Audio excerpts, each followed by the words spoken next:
One of the things that COVID-19 has cheated us out of is family gatherings on long weekends. And if you're like me, you have some patterns that when people get together, you have certain things that you do, or maybe even foods that you serve. And when that appears on the table, one member of the family might say to the other, "Hey, do you remember how Mom used to make tea biscuits? They were light and fluffy, and look at yours." But meals are like that. We remember the last time we ate it. Or perhaps it's something new, and you say, well, give it a try. Perhaps tough is better. All seriousness, communion is a meal in which we're asked to remember.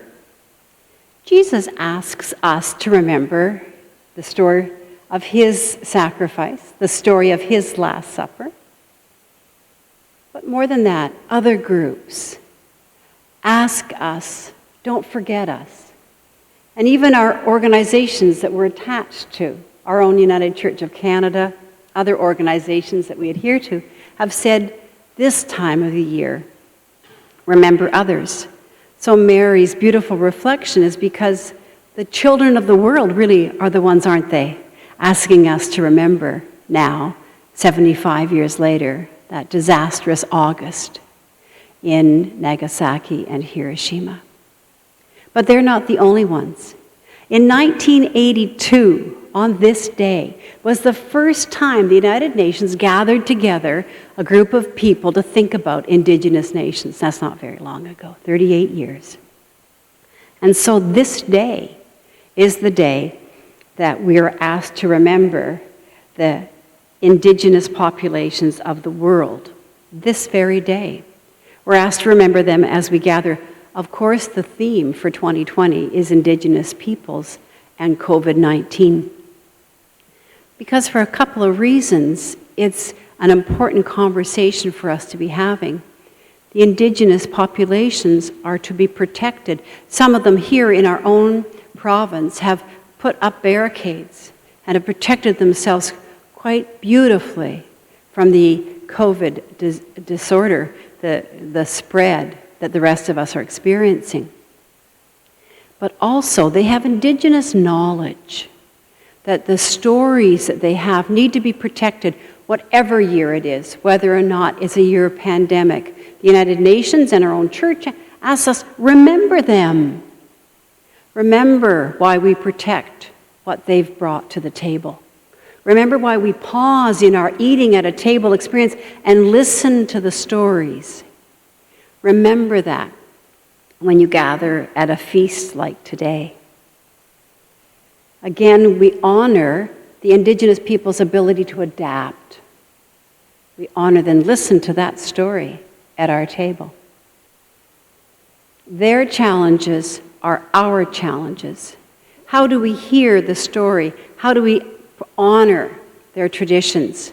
How can that be part of our dinner conversation? How can we develop resiliency, honoring their traditional lifestyles? How can we support that as individuals, maybe through the 1,000 act of kindness that Mary suggested, as a congregation, a community of faith, and as a denomination? How can we support that resiliency? We are asked to remember them at this dinner table. Likewise, as Mary has said, and as the world has been talking this week, we are asked by the children of Hiroshima and Nagasaki to remember the effects of that bomb.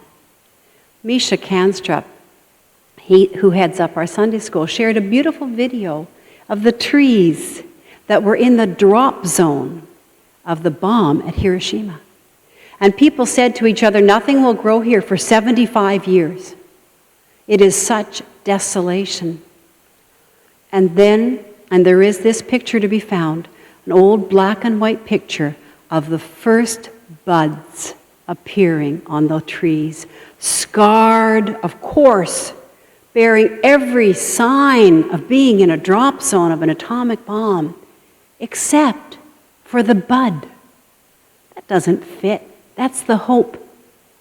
Now those little buds bloomed into leaves And as trees do, they created seeds and they dropped them.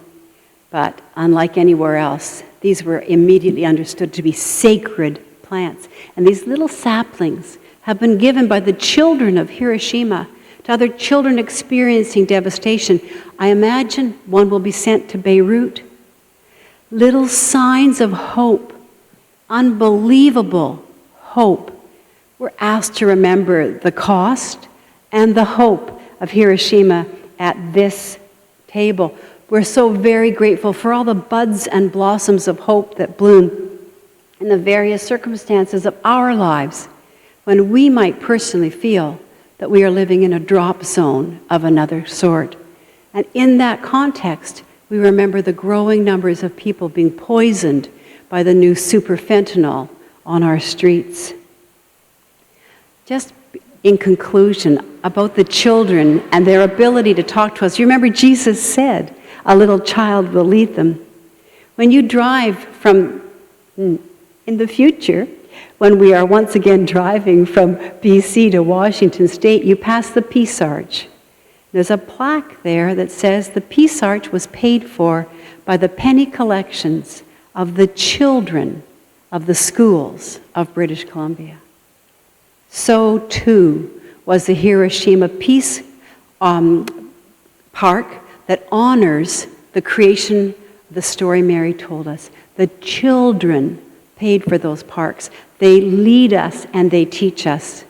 And so we remember them at this table of Christ's feasting. Amen.